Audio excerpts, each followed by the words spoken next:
जय हिंद दोस्तों, स्वागत है आप सभी का अपने चैनल INDIA 16 पर। दोस्तों आज 14 दिसंबर को दोस्तों आपका SSC IMD का दोस्तों सभी शिफ्टों का दोस्तों आपका एग्जाम समाप्त हो गया है।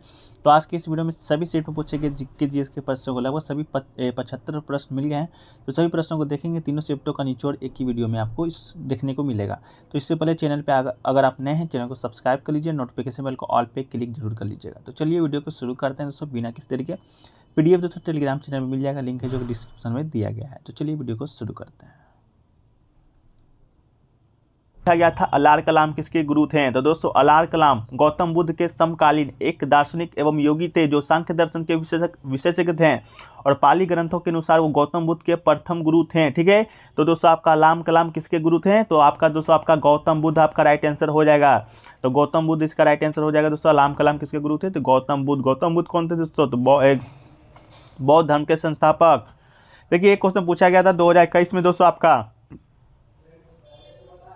पद्म श्री किसे मिला है? तो दोस्तों ऑप्शन में विराट कोहली, नीरज चोपड़ा दिया गया था। तो मेरे ख्याल शायद दोस्तों नीरज चोपड़ा इसका राइट आंसर हो सकता है। ठीक है, कंफर्म नहीं है दोस्तों क्योंकि ऑप्शन अभी तक मुझे और भी प्राप्त नहीं हुए हैं। तो जो लोग एग्जाम देकर आ रहे हैं एक बार कंफर्म कर दीजिएगा किसको मिला है 2021 में पद्म श्री पुरस्कार स्पोर्ट्स पर्सन में। ठीक है, एक क्वेश्चन क्या पूछा गया दोस्तों, नीति आयोग का स्थापना और योजना आयोग का खात्मा कब हुआ था?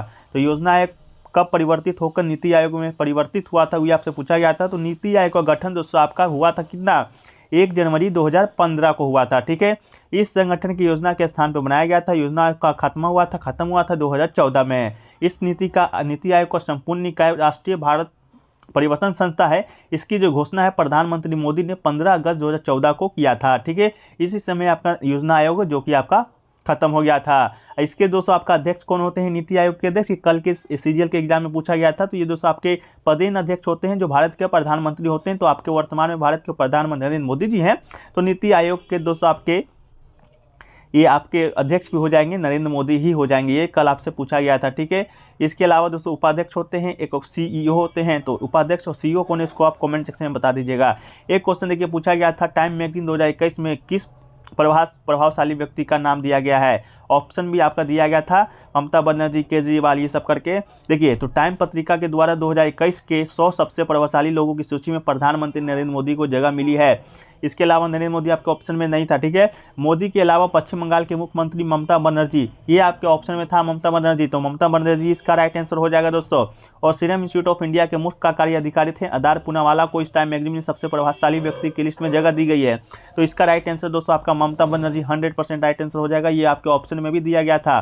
तो ममता बनर्जी राइट आंसर हो जाएगा। इसके अलावा नरेंद्र मोदी और अदार पूनावाला 3 लोगों को टाइम मैगजीन की जगह में आपको लिस्ट में जगह नाम मिला है। एक क्वेश्चन लेकर पूछा गया था घूमर डांस से रिलेटेड दोस्तों कि घूमर जो डांस है किस जनजाति के द्वारा किया जाता है? तो घूमर कहिए या घूमर कहिए जो traditional folk dance of the Rajasthan, या आपका तो पहला बात तो राजस्थान का डांस है। It was the Bhil tribe who perform to worship goddess Saraswati which was later immured by the Rajasthan communities. तो भील जनजाति के द्वारा ये जो डांस है आपका घूमर वो किया जाता है। और किस राज्य में किया जाता है? तो राजस्थान में किया जाता है। तो आपका राइट आंसर हो जाएगा भील जनजाति।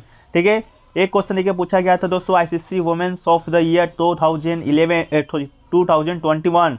तो दोस्तों India swashbuckling opener Smriti Mandhana को दोस्तों आप लोग जानते होंगे, इंडिया टीम के पूर्व कैप्टन थी और ये आपका महिला ओपनर भी हैं।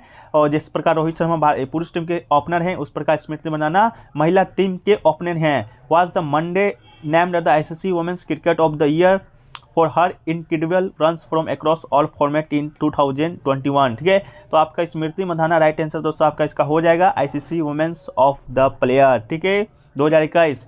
एक क्वेश्चन क्या पूछा गया दोस्तों 2011 के जनगणना के अनुसार शहरीकरण का प्रतिशत आपसे पूछा गया है। किसका प्रतिशत? तो शहरीकरण का। तो 15वीं जो जनगणना के अनुसार भारत का जो संख्या है दोस्तों आपका कितना है? 1.21 अरब है। और शहरीकरण का जो प्रतिशत है आपका 31.16% है। कितना है?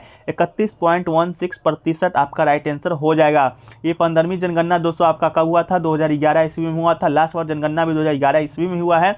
इसके बाद 10 साल के बाद 2021 में होना था। हालांकि आप लोग को मालूम होगा कोविड आ गया था तो इस कारण अभी तक जनगणना है जो कि नहीं किया गया है। प्रत्येक 10 साल पर ये जनगणना आपका आयोजित होता है।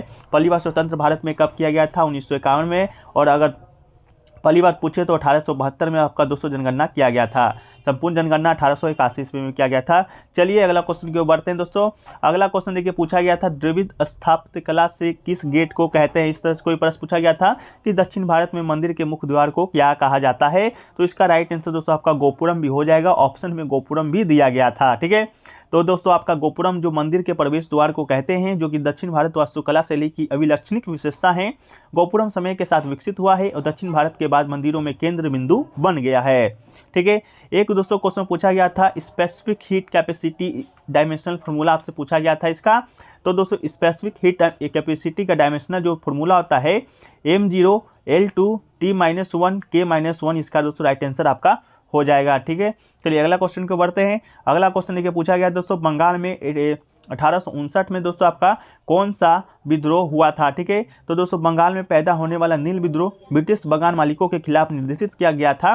उन्होंने किसानों के अग्रिम लेने और धोखाधड़ी के अनुबंध पर हस्ताक्षर करने के लिए मजबूर किया, जिसने किसानों को नील की शर्त के तहत विकसित करने के लिए मजबूर किया। उनके लिए सबसे कम लाभदायक हुआ। इसके बाद दोस्तों 1859 में किसानों का गुस्सा फूट जाता है और किसानों ने दिगंबर विश्वास और विष्णु विश्वास के नेतृत्व में नील नहीं उगाने का फैसला करता है। वही दोस्तों आपका नील विद्रोह के नाम से जाना जाता है, जो कि आपका राइट आंसर हो जाएगा। इस उत्पीड़न को उनके नाटक नील दर्पण में प्रसिद्ध बंगाली लेखक दीनबंधु मित्रा ने चित्रित किया था। ठीक है, एक क्वेश्चन देखिए पूछा गया था दोस्तों आपका, एक क्वेश्चन देखिए पूछा गया था आपका मोन्यूमेंट्स मतलब आर्टिकल 51A में जो आपके 11 जो मौलिक कर्तव्य है वही में से पूछा गया था ABCD में से कि आपका जो मोन्यूमेंट का जो रक्षा है वो दोस्तों आपका किस मौलिक कर्तव्य के तहत करते हैं। तो इसका राइट आंसर दोस्तों कमेंट सेक्शन में बताइएगा। एक क्वेश्चन पूछा गया था दक्षिण भारत में द्रविड़ शैली को शुरू किस वंश ने किया था। आपको मालूम होगा दोस्तों आपका मंदिर निर्माण का आपका 3 शैली होता है, उसमें से एक द्रविड़ शैली भी आपका है, उसमें जो कि आपका दक्षिण भारत में आपका ज़्यादा रूप से मंदिर का जो निर्माण है आपका बनाया जाता है। तो पल्लव वंश ने दोस्तों वास्तुकला की द्रविड़ शैली की शुरुआत की थी, तो किसने किया था, कौन वंश ने दोस्तों, तो आपका पल्लव वंश हो जाएगा राइट आंसर। ठीक है, यह चट्टानों के भीतर गुफा वाले मंदिर से लेकर विशालकाय रथों में पाई गई है, अंततः संरचनात्मक मंदिरों में विकसित हुई थी। ये दोस्तों आपका इसका पल्लव राइट आंसर हो जाएगा। सुबह में दोस्तों आपका आया था कि दक्षिण भारत में द्रविड़ शैली है उसको मंदिर के गेट को क्या कहते हैं, तो उसका राइट आंसर दोस्तों आपका गोपुरम था। ठीक है, अभी देखिए शैली से दोस्तों आपका हर एक प्रश्न आपका शिफ्ट में पूछा जा रहा है। ठीक है, फर्स्ट में पूछा गया है, आप सेकेंड में भी पूछा गया है। ठीक है, चलिए अगला क्वेश्चन को बढ़ते हैं दोस्तों। अगला क्वेश्चन देखिए पूछा गया था आपका धर्मपाल का उत्तराधिकारी कौन था। धर्मपाल दोस्तों आपको मालूम होगा कौन था। धर्मपाल ने लगभग 40 वर्षों तक शासन किया था, पाल वंश का शासक था और उनका जो पुत्र है आपका कौन था, तो देवपाल था। तो देवपाल इसका राइट आंसर हो जाएगा। धर्मपाल 40 वर्षों तक शासन किया था, इसके बाद उसका जो पुत्र है देवपाल आपका शासन गद्दी पर बैठा था, तो इसका राइट आंसर दोस्तों आपका देवपाल हो जाएगा। धर्मपाल दोस्तों पाल वंश का संस्थापक था। ठीक है, आपकी जो नालंदा जो विश्वविद्यालय है आप देख रहे हैं वो इन्हीं लोग के जो राजाओं ने विकसित किया था। एक क्वेश्चन देखिए पूछा गया था दोस्तों आपका श्रीलंका का कुल क्षेत्रफल कितना है। तो दोस्तों श्रीलंका का देखिए एग्जाम हो रहा है भारत में, लेकिन आपका प्रश्न पूछा जा रहा है श्रीलंका से। ठीक है, ये भी थोड़ा सा एक अलग लेवल का ही प्रश्न पूछा गया आपसे। तो श्रीलंका का जो कुल क्षेत्रफल है दोस्तों आपका 65,610 वर्ग किलोमीटर है। कितना है, 65,610 वर्ग किलोमीटर, इसका राइट आंसर हो जाएगा। तथा इसकी जो समुद्री तटीय रेखा है वो आपका कितना है, तो 1340 किलोमीटर लंबी है। समुद्री तटीय रेखा आपका 1340 है, कुल क्षेत्रफल आपका 65,610 है। इसके अलावा जनसंख्या की बात करेंगे तो जनसंख्या दोस्तों आपका 22.16 मिलियन जनसंख्या आपका श्रीलंका में है, ये आपका 2021 के अनुसार है। ठीक है, इसके अलावा दोस्तों आपका बात कर ले तो फिजिक्स का, तो फिजिक्स का जो पोर्शन है आपका थोड़ा सा दोस्तों हार्ड पूछा गया था। क्या पूछा गया था दोस्तों, हार्ड पूछा गया था। फिजिक्स का पोर्शन आपसे हार्ड पूछा गया था। जो लोग भी फिजिक्स का है वो लोग जानते होंगे किस टाइप का प्रश्न पूछा गया है। इसके अलावा दोस्तों आपका इंग्लिश और जीके आपका भी टफी बोला जा रहा है। मैथ का रीजनिंग आपका ईके, और इसी से फिजिक्स आपका मॉडरेट लेवल का पूछा जा रहा है। ठीक है, एक दूसरे देखो क्वेश्चन पूछा गया था मिशन कुशल कर्मी योजना से कि कब लॉन्च हुआ है, क्या हुआ है, इससे संबंधित प्रश्न आया था। जो लोग एग्जाम देकर आ रहे हैं प्रश्न को डिस्कस करना हो तो कमेंट सेक्शन में बता दीजिएगा, वहीं पर आंसर आपको दे देंगे, तो जिससे कि आने वाले जो स्टूडेंट हैं उनको कुछ हद तक मदद मिल सके। तो मिशन कुशल कर्मी योजना दोस्तों पहली बात तो आपका दिल्ली का है। दिल्ली की केजरीवाल सरकार के द्वारा निर्माण श्रमिकों का कौशल बेहतर करने के लिए अहम फैसला लिया गया है। इसके अलावा दिल्ली सरकार के द्वारा निर्माण श्रमिक का कौशल सुधारने के लिए मिशन कुशल कर्मी की शुरुआत की गई है। तो ये योजना दोस्तों 2022 में शुरू किया गया है। अगर डेट पूछा हुआ तो बताइएगा, कमेंट सेक्शन में ही हम आपको बता देंगे। ठीक है, एक क्वेश्चन देखिए पूछा गया दोस्तों अकबर के बारे में कि अकबर ने कौन सा मंदिर का निर्माण करवाया था। इस तरह का कोई प्रश्न आपसे पूछा गया था। तो दोस्तों हनुमानगढ़ टाउन के पास वर्तमान जो घग्गर नदी है विलुप्त सरस्वती नदी के किनारे स्थित माँ भद्रकाली के मंदिर का अपना ऐतिहासिक महत्व है। किंवदंतियों के अनुसार इस मंदिर का जो निर्माण है कौन कराया था, मुगल बादशाह अकबर ने करवाया था। तो अगर कोई प्रश्न आपका आया होगा अकबर मंदिर से रिलेटेड तो इसका राइट आंसर दोस्तों आपका देखिएगा ये माँ भद्रकाली का मंदिर आपका राइट आंसर हो जाएगा। ठीक है, चलिए एक क्वेश्चन देखिए पूछा गया दोस्तों आपका 42वां संविधान संशोधन 1976 से संबंधित कोई क्वेश्चन आपसे पूछा गया था। क्वेश्चन कन्फर्म स्टूडेंट नहीं बता पाए हैं, लेकिन आपसे एक प्रश्न पूछा गया था। ठीक है, तो इंदिरा गांधी के समय दोस्तों आपका पहली बार संविधान संशोधन हुआ था। इंदिरा गांधी प्रधानमंत्री रहते 1976 में हुआ था। 42वां संविधान संशोधन किया गया। देश में उस समय क्या लगा हुआ था, आपातकाल लगा हुआ था। इस दौरान संविधान की प्रस्तावना में 3 नए शब्द जोड़े गए थे। पहला पॉइंट जो कि समाजवादी, धर्मनिरपेक्ष और अखंडता को जोड़ा गया था, ये आपका पहला जो हुआ था। इसके अलावा जो दूसरा पॉइंट है जो कि याद करने लायक है वो आपका था स्वर्ण सिंह समिति की सिफारिश पर 10 मौलिक कर्तव्य को उस समय जोड़ा गया था। ठीक है, तो एक तो आपका इंपॉर्टेंट हो जाएगा ये प्रस्तावना में संशोधन पहली बार कब हुआ था, तो 42वां संविधान संशोधन 1976 में के तहत हुआ था। उस समय 3 शब्द प्रस्तावना में जोड़े गए थे, पहला समाजवादी, धर्मनिरपेक्ष और अखंडता, और दूसरा ये कि आपका मौलिक जो कर्तव्य है वर्तमान में तो 11 है, लेकिन 10 जो मौलिक कर्तव्य है उसी समय जोड़ा गया था स्वर्ण सिंह की सिफारिश पर।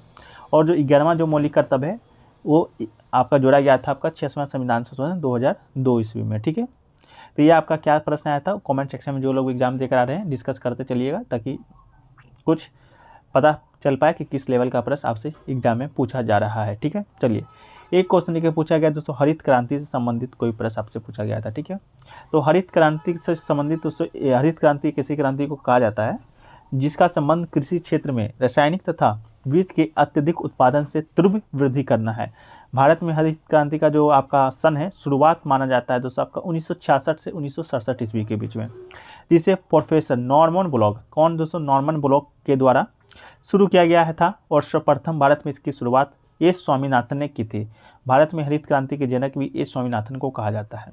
प्रश्न क्या आया था आप बताइएगा। प्रश्न इसे डिस्कस करने से अच्छा है कि इस टॉपिक से रिलेटेड सारे फैक्ट्स को डिस्कस कर लेंगे, क्योंकि जिनका आगे आने वाले शिफ्टों में एग्जाम वो तो डायरेक्ट आपका प्रश्न जो पूछा गया वो तो पूछा नहीं जाएगा, पूछा जाएगा उससे रिलेटेड कोई प्रश्न पूछा जाएगा। ठीक है, तो चलिए अगला क्वेश्चन की ओर बढ़ते हैं दोस्तों।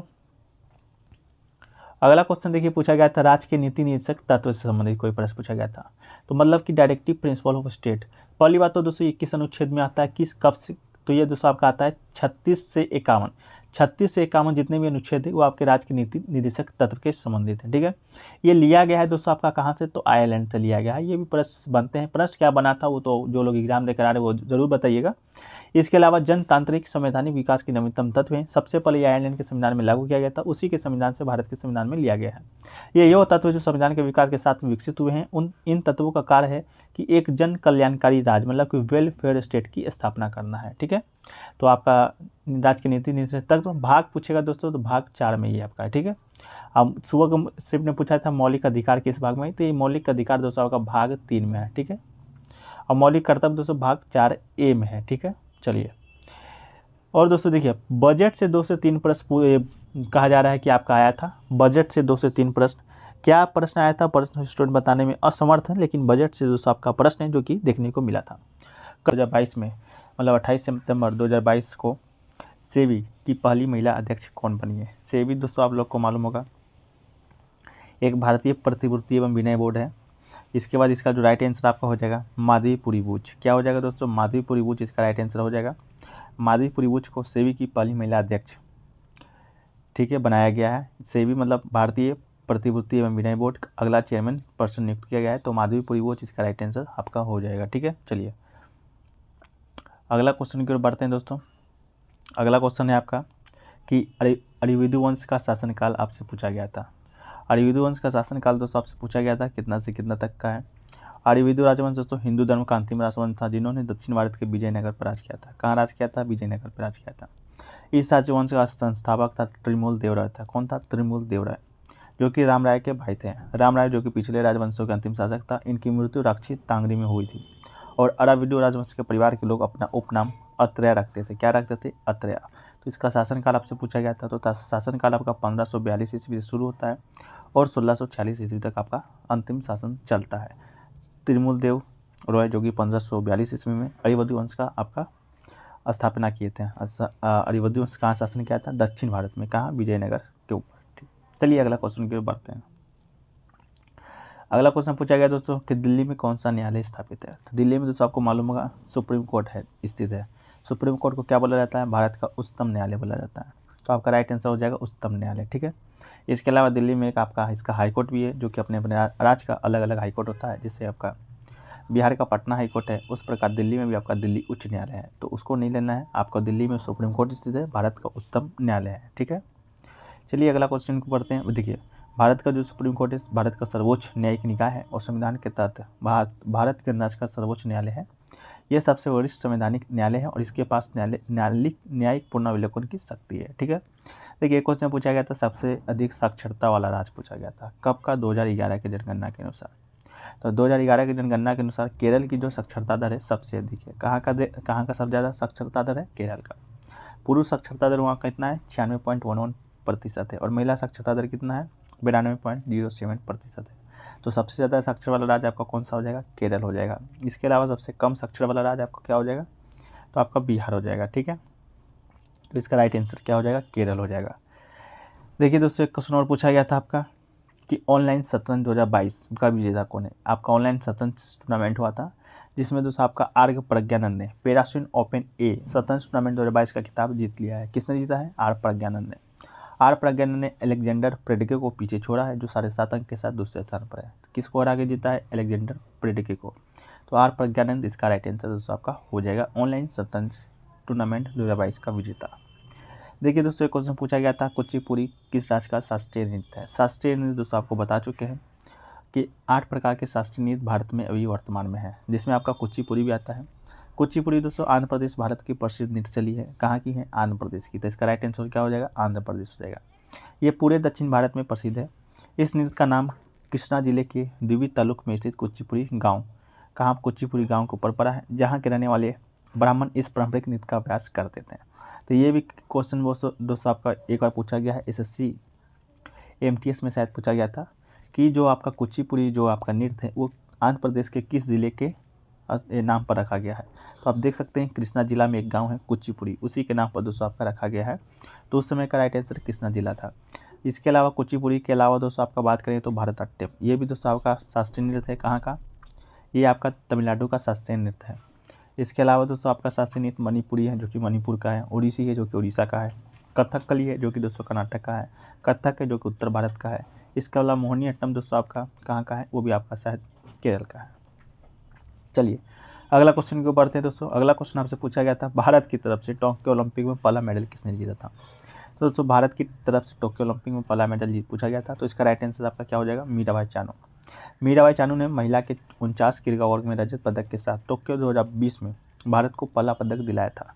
आपका टोक्यो ओलंपिक 2020 ठीक है हुआ था, 2021 में वो आपका कोविड के कारण हुआ था। ठीक है, तो मीराबाई चानू इसका राइट आंसर हो जाएगा।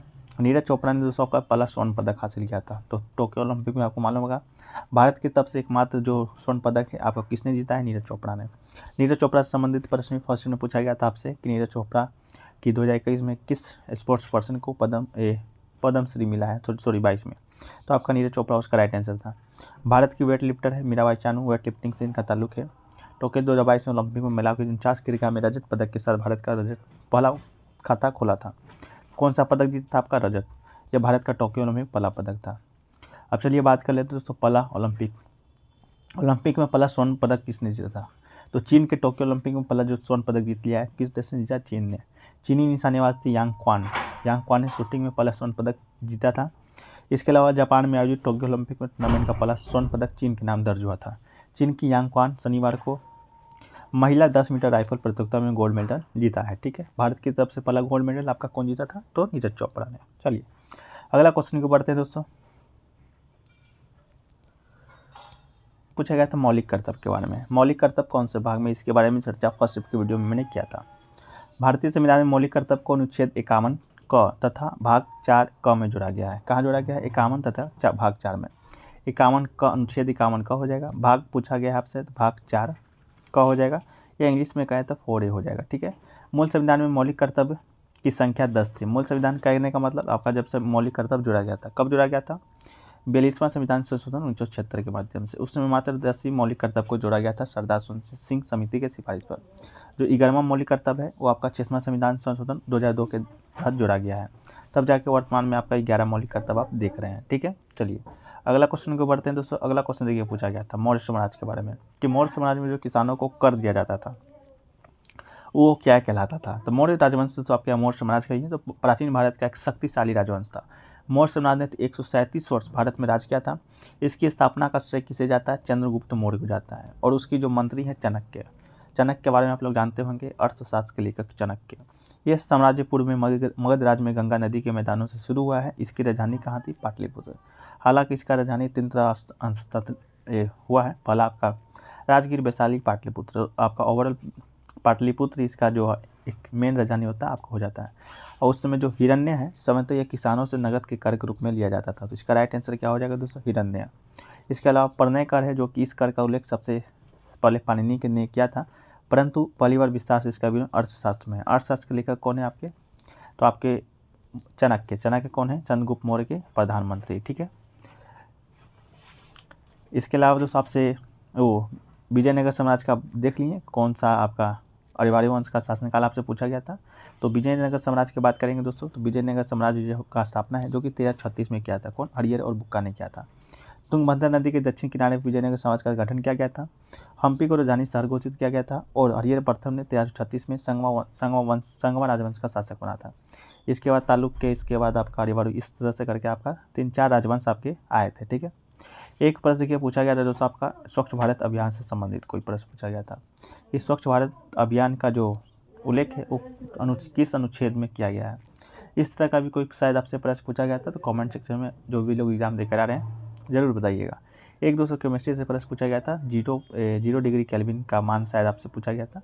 तो जो भी प्रश्न अभी नहीं बता पाए हैं आप कमेंट सेक्शन में बताइएगा, जो लोग भी एग्जाम देकर आ रहे हैं।